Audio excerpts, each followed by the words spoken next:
L'idée, c'est qu'on met un homme en face d'une femme, très important. Et on les met dans une seule maison, très important. Et dans cette maison, on va créer ce qu'on appelle un makom. Et un makom, ça vient du mot mekayem. Il dit le Rav Moshe Shapira, malheureusement on ne peut plus dire shlita. J'étais content de dire shlita parce qu'on cite toujours des rabbanim qui sont niftarim, mais maintenant, malheureusement, la lumière elle s'est éteinte. Bon, il nous reste des sfarim, mais il paraît qu'il n'était pas très content des sfarim. Bon. Alors, donc, makom, c'est mekayem. Mekayem, il dit Rav Moshe, c'est Ame'afsher aviato shel davar. Le makom, c'est ce qui rend possible l'existence de la chose. Ça veut dire que la maison, c'est ce qui rend possible l'existence du couple. Mais l'homme, il est aussi le makom de la femme, parce que c'est lui qui rend possible l'existence de la femme. Et la femme, elle est le makom du mari. C'est pour ça que la femme, elle s'appelle Baït. Et Baït, c'est bête. Et bête, ça s'écrit Bet Yutav. Et que le P, dans le Sefer Torah, quand vous l'écrivez, le blanc du P, il a une forme de bête. Parce que le Baït, il fonctionne avec le P. Et si tu veux pas que ta maison elle devienne un midbar, parce que tout le monde est parti, alors il faut être médaber. Il faut parler. Parce que communication, ça vient de commun, et commun, c'est comme un. Et ce qu'on a en commun, c'est ce qu'on a mis en commun. Ça s'appelle la com-union. Il faut de la com pour faire de l'union. Maintenant, les gens, ils parlent pas. Ou ils parlent des bêtises, ou ils parlent des lourdeurs, ou ils se prennent la tête. Alors, je vous donne les 3 étapes. Première étape, bonjour. Dès que tu rentres, bonjour. C'est pas que tu te mets, tu révises, ou là tu te mets au téléphone, ou tu vas sur Internet. Première chose, bonjour. Bonjour mon amour, bonjour mon cœur, bonjour ma vie, bonjour mon feu d'artifice, mon bouquet de fleurs. J'en rajoute pour les frustrés. D'accord? Deuxième étape, le petit bilan de la journée. Comment c'était? C'est que des lourdeurs. J'ai fait les courses, je me suis tordu le pied, au collège on a étudié ça, que des lourdeurs. Ça sert à rien.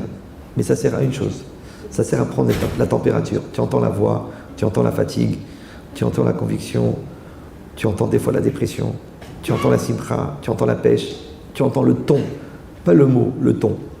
Parce que des fois les gens ils tombent des nues. Ouais. Et troisièmement, troisième niveau de communication, l'échange. L'échange, ça veut dire, voilà comment ce que je ressens, voilà comment je suis heureux de t'avoir épousé, voilà comment je veux construire avec toi, voilà j'ai pensé, j'ai réfléchi, je voudrais qu'on réfléchisse à cette notion-là, viens on prend du temps pour nous, voilà j'ai organisé un petit voyage pour... Ça veut dire numéro 1, communication bonjour, numéro 2, communication embrayage, numéro 3, communication échange intime. Maintenant, on ne peut pas arriver à la troisième sans passer par les 2 premières. Ça fait bizarre. Même elle te regarde, elle dit, il a une idée derrière la tête ou quoi celui-là? D'accord? Et ça prépare. C'est comme un atterrissage. L'avion, il ne se pose pas comme ça. Ça s'appelle un écrasement. Il met 20 minutes pour descendre. Il met 20 minutes pour monter. Donc, on met en place la communication. D'accord? Et cette communication, elle crée la communion. Et l'union, on a dit, c'est Yichud. Et Yichud, c'est le Yesod. Maintenant, Ahava, c'est Echad. Hachem, c'est Echad. Shalom, c'est Shalem, c'est Echad. D'accord? Donc, Hachem, il est Echad avec nous, parce que nous, on est Echad avec l'autre. Mais pour être Echad avec l'autre, il faut déjà qu'on soit Echad avec nous-mêmes. Et pour être Echad avec soi-même, il faut être Shalem. Et pour être Shalem, il faut arrêter d'être Chasser.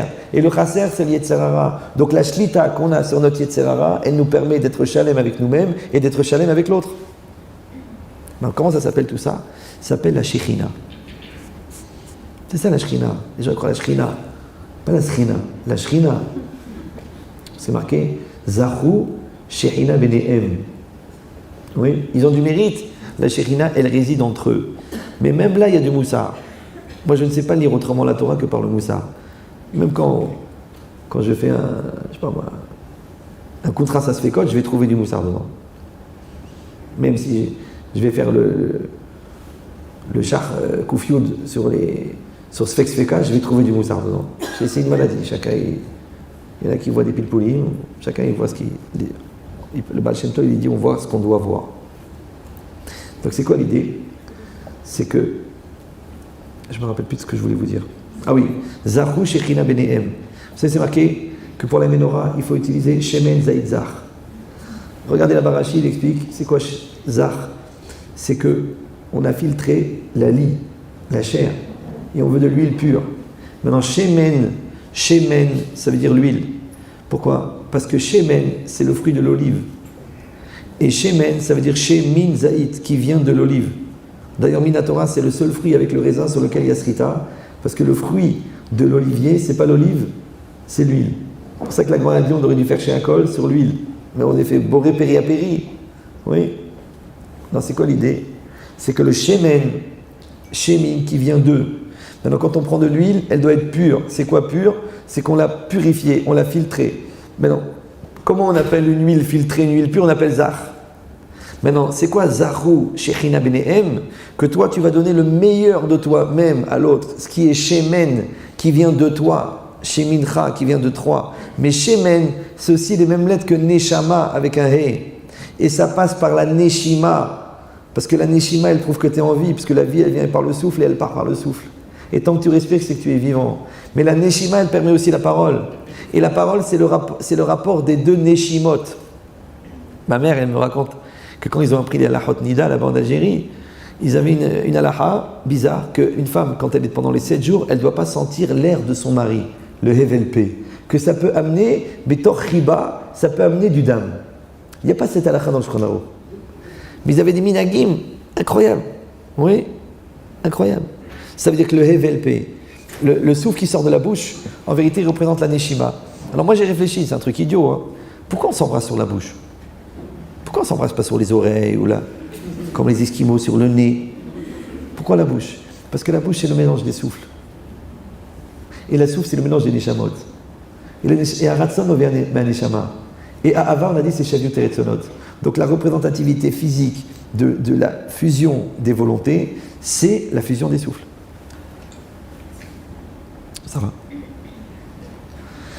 Maintenant si vous comprenez ça, donc Zahu Shechina Benehem. Maintenant, c'est quoi la Shekhinah? C'est un truc magique. Non, c'est très simple. L'Agma, elle dit, le Midrash.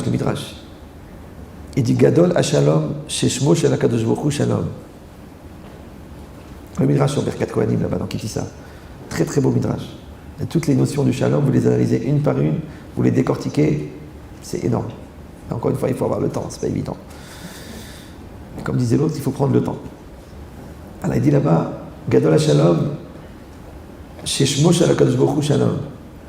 Il est grand de la paix, que c'est un des noms de Dieu. Maintenant, je sais que ce n'est pas le moment, vous êtes fatigué, vous avez dû absorber beaucoup, mais je vous donne ce yesod-là, un yesod de Raphaël Frilander. Il dit Shemot Shel HaKadosh Baruch Hu Ariem Panim, c'est les panim. C'est qu'un nom de Dieu, ce n'est pas une culture qui s'appelle le nom, ce n'est pas une notion ou là un concept, c'est une metsiout. Donc il y a une metsiout qui s'appelle la rigueur de Dieu. Et bien tu sais, quand la vie elle est dure, la vie est rigoureuse, ça s'appelle Elohim. C'est-à-dire qu'Elohim, c'est la représentativité concrète de la rigueur de Dieu. C'est pour ça que Elohim et Ateva, c'est la même gematria, parce que la nature est rigoureuse. Essaye toi de sortir tout nu par moins 25, tu vas voir que tu vas mourir. Et tu vas mourir de froid. Comme disait le professeur Picard, très connu. Bon, c'est une blague, mais je ne vais pas la dire ici. D'accord? Tant pis pour vous. Donc, maintenant, c'est quoi ce qui est marqué ici? C'est que le nom d'Hachem, c'est une metsiout. Donc, quand vous voyez que la vie vous donne du crédit alors que vous ne le méritez pas, c'est Yud Kevavke. C'est Raham. Et quand vous voyez la bonté de Dieu avec un shefa incroyable, parce que vous attendiez 1000 euros et ils sont tombés les 20 000 la veille du mariage, ça s'appelle quel? Aleph Lamed. C'est Chesed. Vous me suivez ou non? C'est-à-dire que la metsiout, c'est le nom de Dieu, et le nom de Dieu, c'est la metsiout. C'est ça la paracha de la semaine prochaine. Vaïra el Avram bekel shakai, ushmi Hashem lo nodarti. Ouais. Pas le odarti, lo nodarti. Non, je ne vais pas vous faire une conférence. Maintenant, si on dit que le Shem Hashem, en fin de compte, c'est une metsiout, c'est pas une yedia, eh bien le shalom, c'est une metsiout, c'est pas une yedia. Donc ça veut dire que quand toi tu fais l'effort, elle fait l'effort. Quand toi tu es gentil, tu es sympathique, tu es obligé, tu es pur, tu es chnin, tu es généreux, ouais, en fait tu remplis les conditions pour amener la Shekhinah. Et comment elle s'appelle le symptôme de la présence de la Shekhinah dans le couple? Il s'appelle le shalom. Donc le shalom, c'est pas une notion, c'est une metsiout. D'ailleurs moi, à Paris, quand je reçois des couples, je les reçois à la maison. Mais je pourrais faire un cabinet, c'est rien. C'est facile de trouver des toilettes dans Paris, d'accord? Ben c'est vrai que des fois, tu écoutes des choses, tu dis dommage qu'on n'est pas dans les toilettes. Mais je l'ai fait à la maison. Pourquoi? Parce que les gens, ils rentrent à la maison, dans une maison, au Hachem, où il y a du shalom, où il y a du dialogue, où il y a du vécu, où il y a des midotes. Les gens, ils rentrent avec les nerfs, avec les stress, la veille du guet. Il y en a, ils sont venus une fois avec des noirs, des vigiles, chacun avec 2 vigiles. Mais des vrais malachim shchorim, ça veut dire... Pourquoi? Parce que chaque famille avait mis un contrat sur l'autre. Ils ont donné chacun 10 000 euros à des Turcs pour qu'ils les coupent en morceaux. Chacun. La famille du mari, elle avait mis un contrat sur la femme, et la famille de la femme, elle avait mis un contrat sur... Ils sont venus avec des vigiles. L'Oranenou. Ouais. Ils sont rentrés comme ça, avec les nerfs, comme ça. Ils sont assis. Je leur ai dit, détendez-vous. On a parlé. On a parlé, on a rigolé, on a pleuré. Et ils sont détendus. Pourquoi? Tu sais, la viande, quand tu la cuis, elle se ramollit. Et dans Bichoul, la transformation, c'est la cuisson. C'est pas la même chose que la grillade. C'est pas la même chose que la friture. C'est la cuisson. Et la cuisson, elle change dans la nature de la viande. Donc vous devez changer votre nature personnelle et votre nature de couple, jusqu'à ce qu'on puisse dire, c'est du tout cuit. Il faut arriver à ça, ouais. Mais ça demande du travail.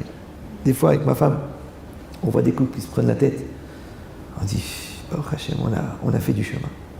Parce que c'est ça le couple. Le couple, c'est comme un escalier que tu vois pas la fin, mais la satisfaction que tu as, c'est quand tu te retournes, tu vois le chemin que tu as fait. Mais si tu vois qu'après 10 ans de mariage, t'en es encore au problème Hatan Kala, tu restes trop longtemps au téléphone, c'est quoi ce nez?